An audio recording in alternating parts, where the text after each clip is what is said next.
Well, Ben, thank you for coming in and joining us on the Local Angle this week.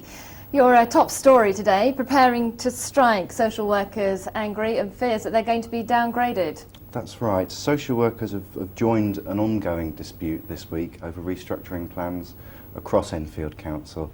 Social workers are all being restructured in a plan which will see a totally new system for social work in Enfield. Many of them are concerned that their posts will be downgraded and could eventually threaten their jobs. And if the posts are downgraded, presumably senior posts then eventually will sort of fizzle out and there'll be no means of promotion, for example?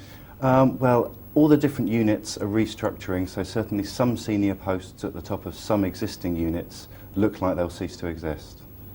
But there also seems to be a political angle here with Labour Council appearing to be very tough on the unions. They're taking a very tough stance indeed. Quite. The dispute started 2 weeks ago now with just the senior managers being supported by industrial action from Unison.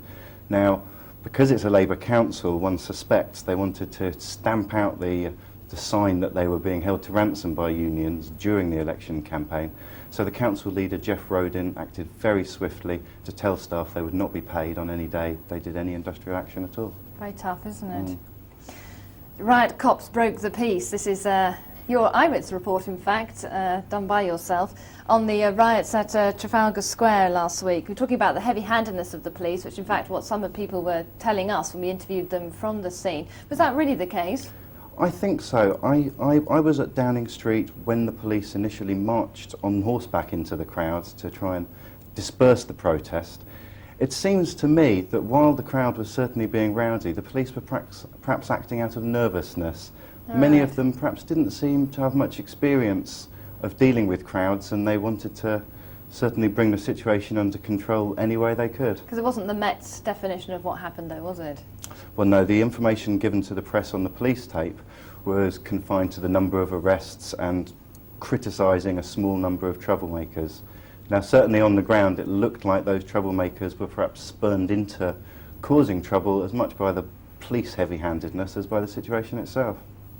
A typical local story next, but one which seems to have encouraged a great response. 333 people ringing your vote line, and that seems to be on top of the number of people that you'd had already, and that's about road closures. That's right, yes. This is a very controversial local story about a local road, a residential street where there have been a number of accidents in the past.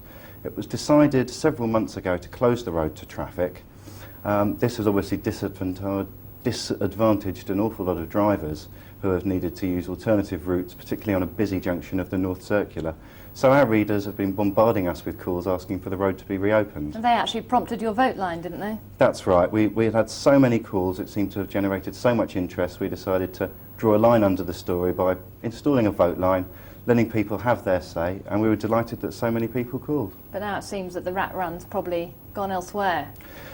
Well, yes, obviously the traffic has been diverted as a result of this road being closed. That's inconveniencing a lot of people. Of course, it's great news for the people who live on the road. Of course, that's one good thing that's come out of it, I guess. And finally, the most gruesome story here, it seems mafia sort of associations in a way. Man's fingers chopped off by kidnapping gang. That's right. This is certainly a bizarre story. It appears that a Danish businessman living